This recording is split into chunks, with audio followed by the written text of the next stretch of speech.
Have you ever felt like you're shouting into a void, pouring your heart and soul into everything you do, only to realize no one seems to notice or care?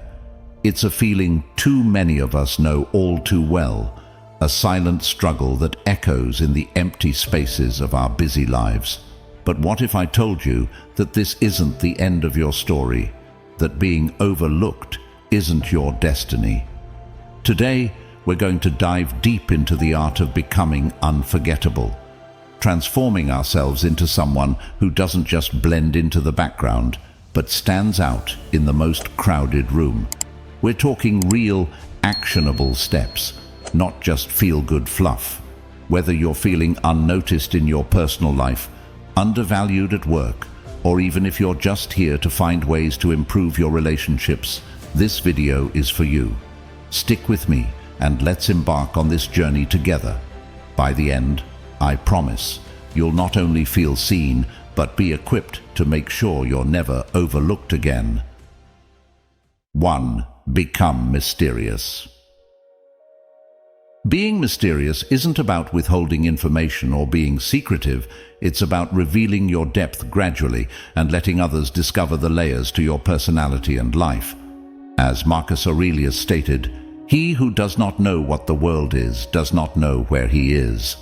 This highlights the allure of the unknown. When you don't reveal everything about yourself at once, you create an intriguing space for others to explore and understand you better. Seneca advised, "True happiness is to enjoy the present without anxious dependence on the future." Applying this to becoming mysterious, it suggests that in interactions, focus on the present moment rather than divulging your entire past or future plans. Share your stories and experiences in a measured way, enhancing the quality of your interactions. Epictetus's teaching, "We have 2 ears and 1 mouth so that we can listen twice as much as we speak," is particularly pertinent. By listening more and speaking less, you become an enigma, encouraging others to be more open and forthcoming while you selectively share aspects of your life. Rumi's quote, "Silence is the language of God, all else is poor translation," is a poetic reminder of the power of silence. In your conversations, allow pauses and silences to be filled with meaning, making your spoken words even more impactful. Hafez said, "Stay close to anything that makes you glad you are alive." In the context of becoming mysterious, this implies being patient and enjoying the process of someone slowly discovering what makes you unique and valuable. Jim Rohn, a motivational speaker, once said, "Don't join an easy crowd, you won't grow. Go where the expectations and the demands to perform are high." This can be interpreted as not making yourself too readily available or easy to figure out. Position yourself in environments where your depth and complexity are appreciated and sought after. Brian Tracy, a self-development author, stated, "Communication is a skill that you can learn. It's like riding a bicycle or typing. If you're willing to work at it, you can rapidly improve the quality of every part of your life." This applies to how you communicate your story and your experiences. It's not just what you share, but how and when you share it that contributes to the mystique you create. In conclusion, becoming mysterious is a blend of gradual self-revelation, listening more than speaking, embracing silence, being patient, and strategically sharing your stories and experiences. It's a powerful way to engage others, making them more interested in learning about you and being part of your life. This approach not only makes you more intriguing, but also enhances the quality and depth of your relationships. 2. Create a fear of losing you. The essence of creating a fear of losing you lies in recognizing and projecting your own value. Marcus Aurelius advised, "You have power over your mind, not outside events. Realize this, and you will find strength." This encourages an inner belief in your own worth. When you understand and appreciate your value, others will too. Seneca's words, "We suffer more in imagination than in reality," remind us that the fear of being alone or unappreciated is often more daunting than the actual experience. By embodying independence and self-reliance, you become more attractive as people realize your presence in their life is not out of need, but out of choice. Epictetus stated, "It's not what happens to you, but how you react to it that matters." In the context of relationships, this means demonstrating that your emotional well-being does not solely depend on others. This kind of emotional strength is attractive and can create a subtle but powerful fear of loss in others.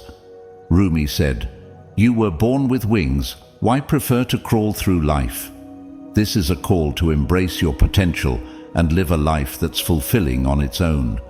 When people see you soaring high, driven by your passions and dreams, the fear of losing such a vibrant presence becomes more pronounced. Hafez offers a perspective with, "Your presence can give happiness. I hope you know that. Recognize that your unique presence brings joy and value to others. By being self-sufficient and happy in your own company, you become a person others want to keep in their lives." Jim Rohn's insight, "You are the average of the 5 people you spend the most time with," highlights the importance of being selective with your company.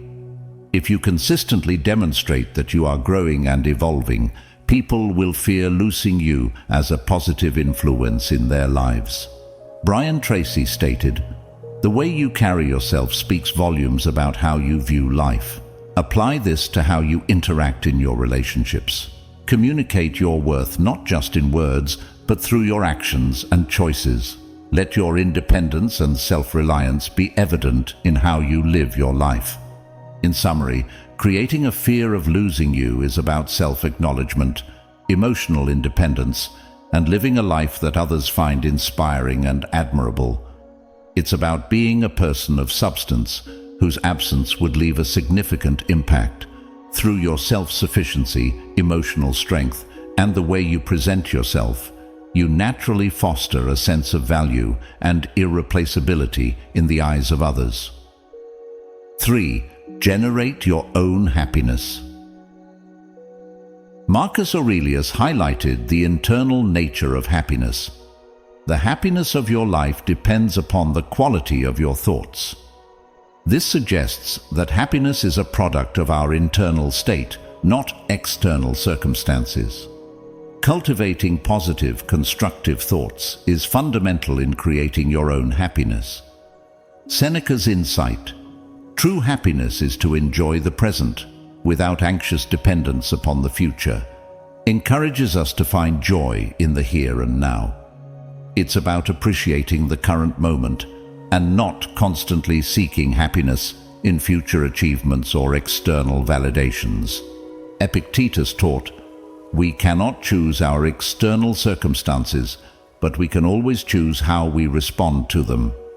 This principle is vital in the pursuit of happiness.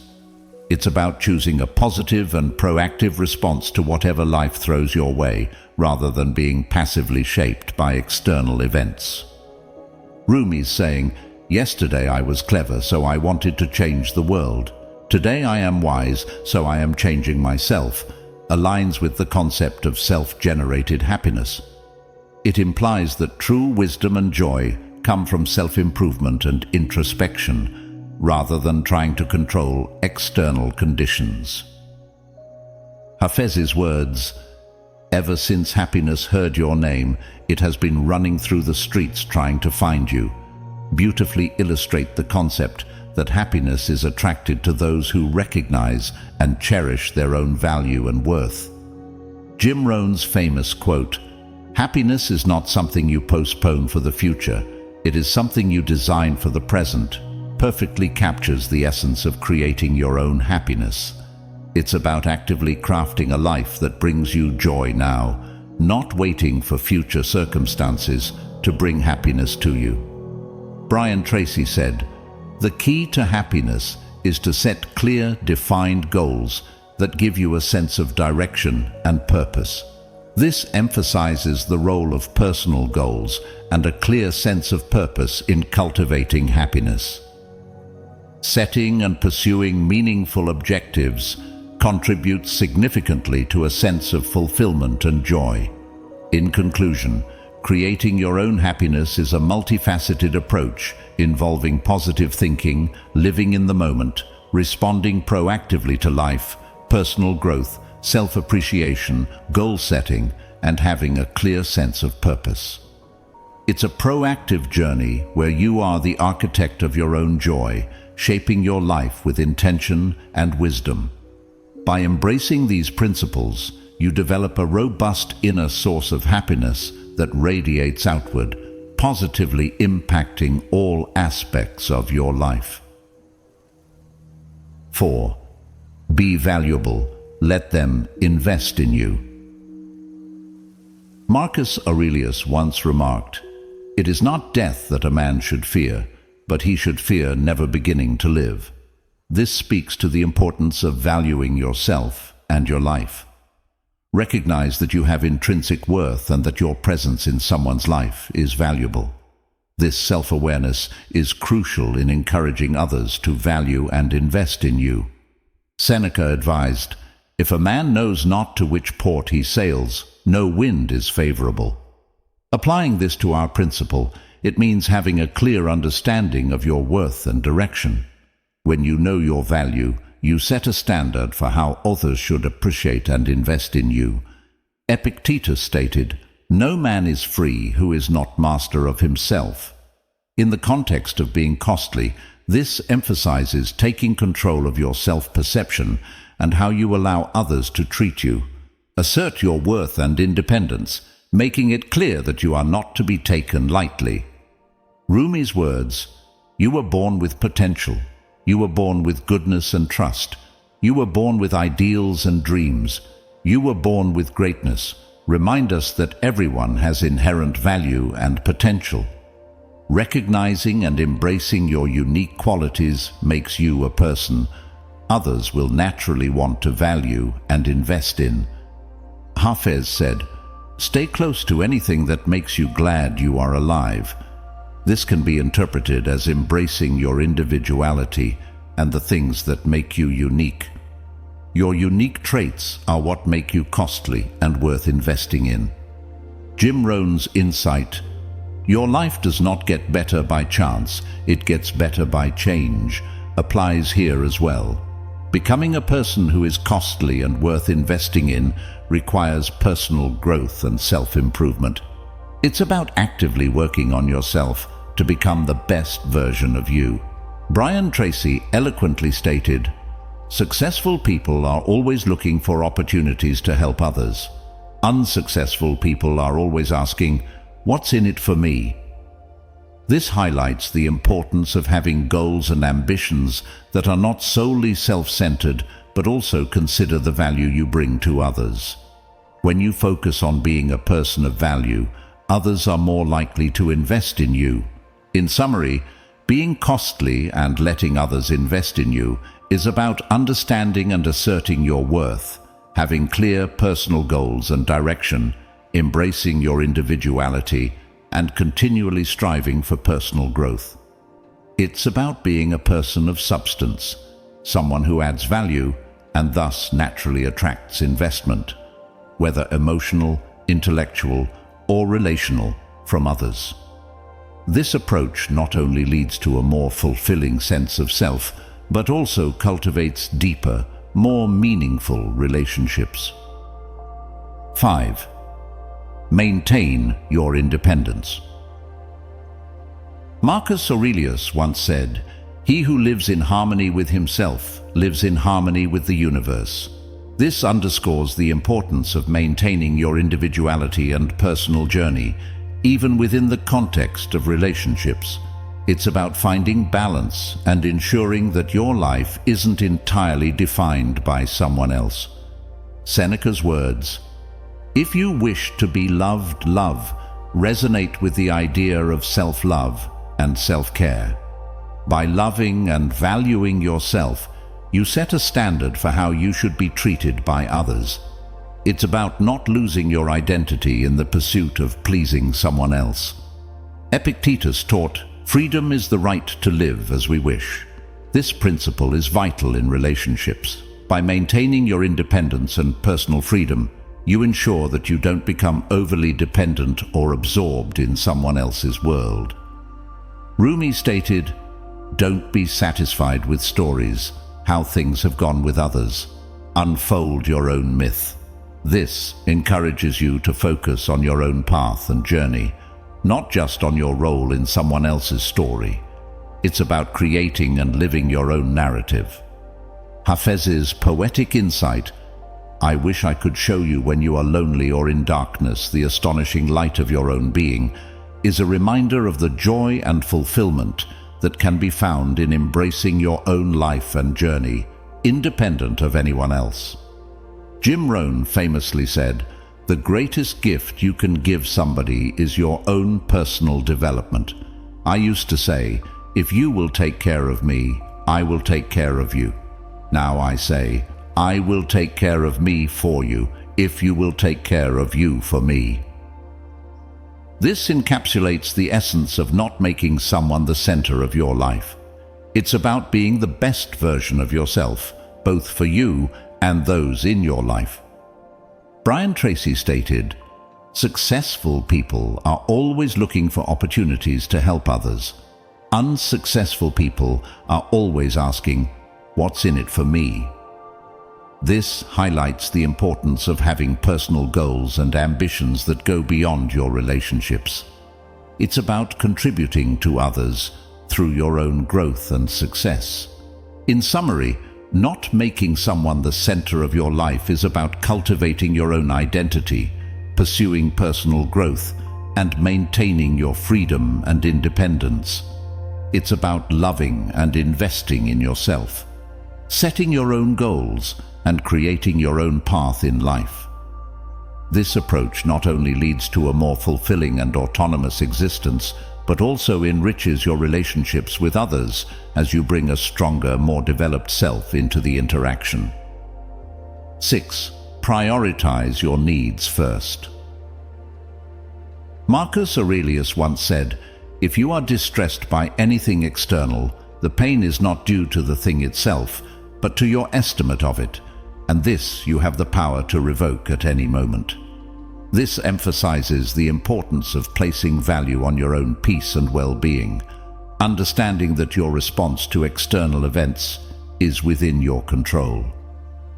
Seneca's insight, "Life, if well lived, is long enough," resonates with the idea of prioritizing your needs. A well-lived life involves taking care of your own needs and ensuring that you are living a life that is true to yourself, not just existing to please others. Epictetus taught, "We have 2 ears and 1 mouth so that we can listen twice as much as we speak." In the context of prioritizing your own needs, this suggests the importance of listening to your inner voice and understanding your own needs, rather than being swayed by external opinions.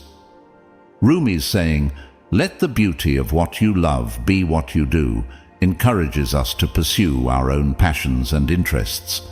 This is about finding happiness in what you personally love, not just in being loved or validated by others. Hafez's words, "I wish I could show you when you are lonely or in darkness the astonishing light of your own being," speak to the journey of self-discovery and finding joy in your own existence and worth. Jim Rohn's philosophy, "Take care of your body. It's the only place you have to live," can be extended to all aspects of self-care. Prioritizing your needs is not just about emotional well-being, it's also about physical and mental health. Brian Tracy's advice, "Decide today to say no to things that are of no value to your life," aligns perfectly with the principle of prioritizing your own needs. It's about setting boundaries and making choices that are beneficial for your own growth and well-being. In summary, prioritizing your own needs first is about understanding and valuing your own worth, listening to your inner voice, finding joy in self-discovery, taking care of yourself holistically and setting boundaries that align with your personal values and goals. It's a fundamental aspect of living a fulfilling life, where your decisions and actions reflect a commitment to your own well-being and growth. This approach leads to a more balanced and authentic existence, allowing you to engage with others from a place of strength and self-respect. 7. Don't be always available. Marcus Aurelius wisely stated, "Ask yourself at every moment, is this necessary?" Applying this to our availability, it's important to constantly evaluate whether our presence or response is necessary at a given moment. This encourages mindful decision-making about how and when to make yourself available. Seneca's words, "It is not that we have a short time to live, but that we waste a lot of it," resonate deeply with the concept of valuing your time. By not always being available, you are making a conscious choice not to waste your time, but to use it in a way that is meaningful and valuable to you.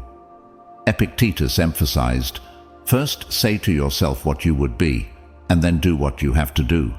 This stresses the importance of setting priorities based on your personal goals and values. Being selective about your availability is a way of aligning your actions with these priorities. Rumi's insight, "Act as if what you do makes a difference. It does," is a powerful reminder of the significance of your actions, including how you manage your time and availability. Recognizing that your time is valuable not only to you, but also to others, can help establish a sense of self-respect. Hafez offers a perspective with, "I wish I could show you when you are lonely or in darkness the astonishing light of your own being." This is a metaphorical way of saying that your presence is a light in someone's life. By not being always available, you make the moments you are present more special and valued. Jim Rohn's famous quote, "Time is more valuable than money. You can get more money, but you cannot get more time," directly speaks to the importance of valuing and managing your time. Being selective with your availability is a key aspect of this. Brian Tracy stated, "The key to success is to focus our conscious mind on things we desire, not things we fear." By managing your time effectively and not being always available, you focus on your desires and goals, rather than spreading yourself too thin out of fear of missing out or displeasing others. In summary, not being always available is about valuing your time, setting priorities, respecting your worth, practicing mindful presence, and focusing on personal growth and effective time management. This approach leads to a more balanced life, where you are in control of your time and can give the best of yourself in the moments that truly matter. It's not about being unavailable, but about being selectively present in a way that enriches both your life and the lives of those around you. 8. Balance conversations. Marcus Aurelius once advised, "Everything we hear is an opinion, not a fact. Everything we see is a perspective, not the truth." This is relevant in communication, as not always being the initiator encourages a balance of perspectives in a relationship. It allows for a more equitable exchange, where both parties contribute equally. Seneca's wisdom, "We are more often frightened than hurt, and we suffer more from imagination than from reality," applies here. The fear of not being reached out to can be more distressing than the actual experience. By stepping back, you give the other person a chance to show their interest, which can be a reassuring and valuable part of your interaction. Epictetus taught, "Don't explain your philosophy, embody it." This can be applied to communication by embodying a philosophy of mutual engagement and patience, rather than always taking the initiative to explain or reach out. Rumi's saying, "Silence is the language of God. All else is poor translation," suggests that silence and space in communication can be powerful. It allows for the development of a deeper, more meaningful connection where both parties can equally contribute. Hafez's perspective, "Your heart knows the way, run in that direction," implies that sometimes following your heart means stepping back and allowing others to come forward, facilitating a more balanced and reciprocal relationship. Jim Rohn's insight: effective communication is 20% what you know and 80% how you feel about what you know, is crucial here. It's not just about what you say or when you say it, but also about how you manage the dynamic of your communication and the feelings involved in it. Brian Tracy's advice: become the kind of leader that people would follow voluntarily, even if you had no title or position, can be applied to personal relationships. By not always initiating conversations, you encourage the other person to step up and engage with you proactively, creating a more balanced and mutually respectful dynamic. In summary, not always starting the conversation is about fostering a balanced and healthy communication dynamic in your relationships. It involves patience, understanding, and a focus on mutual effort and engagement. This approach not only ensures a more equitable relationship, but also contributes to personal growth and development in communication skills. It's about creating a space where both individuals feel equally valued and motivated to contribute to the relationship. 9. Keep emotional balance. Marcus Aurelius reminds us, "The happiness of your life depends upon the quality of your thoughts." This applies to emotional attachment as well. By cultivating a balanced and healthy mindset, you can manage your emotional attachments more effectively, ensuring they don't overwhelm your judgment or well-being. Seneca's insight: "He who suffers before it is necessary suffers more than is necessary," speaks to the danger of overinvestment in emotional attachment. Anticipating problems or excessively worrying about a relationship can lead to unnecessary suffering. Keeping a rational perspective helps in maintaining a healthy emotional balance. Epictetus taught, "No man is free who is not master of himself." In the realm of emotional attachment, this means having control over your emotions and not letting them dominate your decisions or your life. It's about responding to situations, not reacting impulsively. Rumi's saying, "Your task is not to seek for love, but merely to seek and find all the barriers within yourself that you have built against it," is relevant when addressing emotional attachment. It's about understanding your emotional barriers and working towards a healthy self-love that doesn't rely on external validation. Hafez's poetic wisdom: "Fear is the cheapest room in the house. I would like to see you living in better conditions," encourages us to rise above our fears and insecurities that often lead to emotional over-attachment. It's about finding strength and contentment within oneself. Jim Rohn's philosophy, "Don't wish it was easier, wish you were better," applies here. Instead of wishing for less challenging emotional situations, focus on developing yourself to handle them better. This involves cultivating emotional intelligence and resilience. Brian Tracy stated, "The greatest gift that you can give to others is the gift of unconditional love and acceptance. While offering this to others, it's important to practice it towards yourself first. By accepting and loving yourself unconditionally, you reduce the risk of unhealthy emotional dependencies in your relationships." In conclusion, not being too emotionally attached involves maintaining an emotional equilibrium, keeping a rational perspective on emotions, mastering self-control, embracing a journey of self-love, and focusing on personal emotional development. It's about finding a balance where you can experience healthy emotional connections without becoming overly reliant or dependent on them. This approach leads to stronger, more mature, and fulfilling relationships. 10. Be ready to walk away.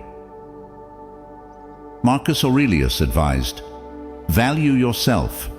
The good that is in you comes from yourself. This is particularly pertinent when considering the decision to walk away. Recognizing your own worth is crucial in making the tough decision to leave a situation that doesn't honor your value. Seneca's wisdom, sometimes even to live is an act of courage, resonates deeply with the act of walking away. It takes immense courage to leave a familiar situation or relationship, especially when there are strong emotional ties. Epictetus taught, "It's not what happens to you, but how you react to it that matters." In the context of walking away, this means responding to a situation that undervalues you with self-respect and dignity. Your reaction defines your experience and your path forward. Rumi's saying, "The wound is the place where the light enters you," suggests that the difficult act of walking away can be transformative. It can be an opportunity for growth and self-discovery, leading to a deeper understanding and love for oneself. Hafez's perspective, "Your heart knows the way, run in that direction," is a reminder that sometimes your heart guides you to step away from situations that are no longer beneficial. It's about trusting your inner wisdom and valuing yourself enough to take that step. Jim Rohn's insight, "You are the average of the 5 people you spend the most time with," highlights the importance of surrounding yourself with people who value and uplift you. Being willing to walk away from negative influences is essential for personal growth and maintaining your standards. Brian Tracy stated, "The ability to discipline yourself to delay gratification in the short term in order to enjoy greater rewards in the long term is the indispensable prerequisite for success." In the context of walking away, this means recognizing that the immediate pain of leaving is a necessary step towards a more fulfilling future. In summary, being willing to walk away is about understanding and asserting your worth, having the courage to leave situations that don't respect or value you, and focusing on personal growth and self-respect. It involves trusting your intuition, recognizing your value, and making choices that align with your long-term well-being and success. While challenging, this principle leads to greater personal strength, self-love, and ultimately to a more fulfilling life journey. As we close this chapter, remember that the journey through life is as much about discovering who you are as it is about how you relate to the world around you. Each step you take, guided by these principles, is a step towards a more empowered, balanced, and fulfilling life.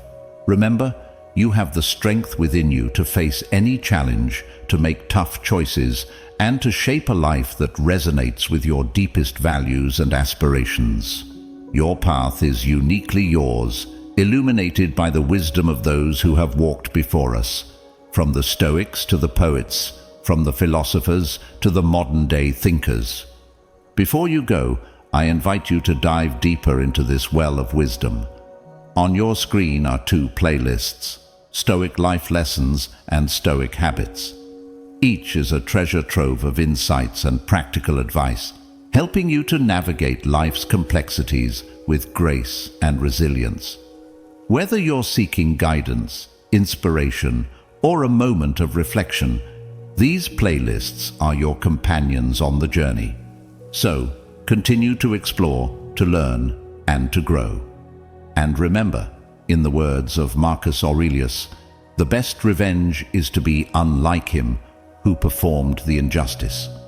Be your best self, not for spite, but because you deserve the extraordinary life that awaits you. Thank you for joining me on this journey today, and I can't wait to see where your path leads. Stay strong, stay wise, and keep exploring. Don't forget to like, share, and subscribe for more insights into living a life of purpose and fulfillment. See you in the next video, and stay with the Creator.